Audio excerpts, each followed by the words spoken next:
Hello, New Orleans Saints fans. I am Todd Graffagnini. This is Erin Summers, and it is day 2 of the New Orleans Saints training camp report. We have moved inside due to showers outside, but all was well today at the Oshner Sports Performance Center for day number 2. Rather uneventful day, I would say, Erin Summers, but quickly your thoughts on what we saw this afternoon. In day 1, it was definitely offensive heavy, especially with the return of Michael Thomas, Taysom Hill taking the field today. I think the defense stood out. We saw Marcus Davenport actually getting some conditioning in on the field with Pete Werner, so it was good to see both of them on the field. Demario Davis, Marshawn Lattimore, Cam Jordan, those anchors of the defense really standing out. Yeah, and one particular player who stood out today, Erin, was second-year defensive end Peyton Turner, who for the second straight day was a disruptive force on the defensive line. Had at least one sack, debatable with another, had a tackle for loss. But it's very good to see Turner in his second year, but really his rookie year because of his limited play from a season ago, just to see him progressing throughout camp.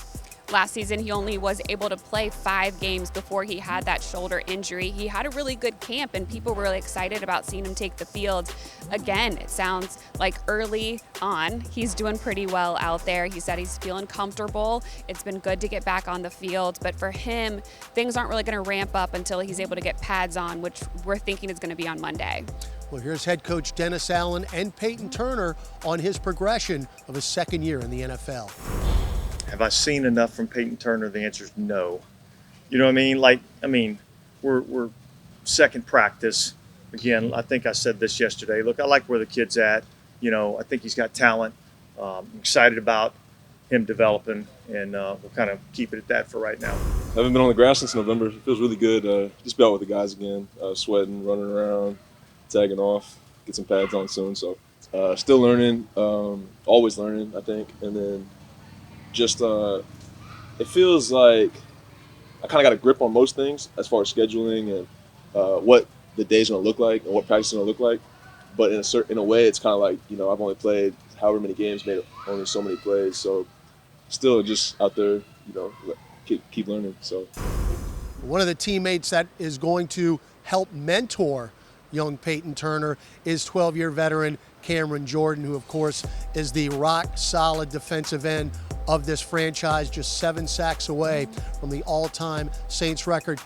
His availability, Erin, has just been the key. You know he's going to be there week in and week out, and even though he had a vet day in day number 2, he was out there at practice. Even though Peyton Turner got most of the reps, it's just great to see Cam Jordan out here day after day doing what he does. Jordan, 7-time Pro Bowler. He's consistent. He shows up to work. He was out there coaching other players along. He said he's really comfortable in that leadership role. It's something he's done for a long time. It's going to be fun to see him back on the field again this season. He had 12.5 sacks last year. As you mentioned, chasing that sack record. He has 107 total sacks so far. So obviously very consistent production-wise. And here's Cam Jordan talking about his ability to lead some of those rookies, including Peyton Turner.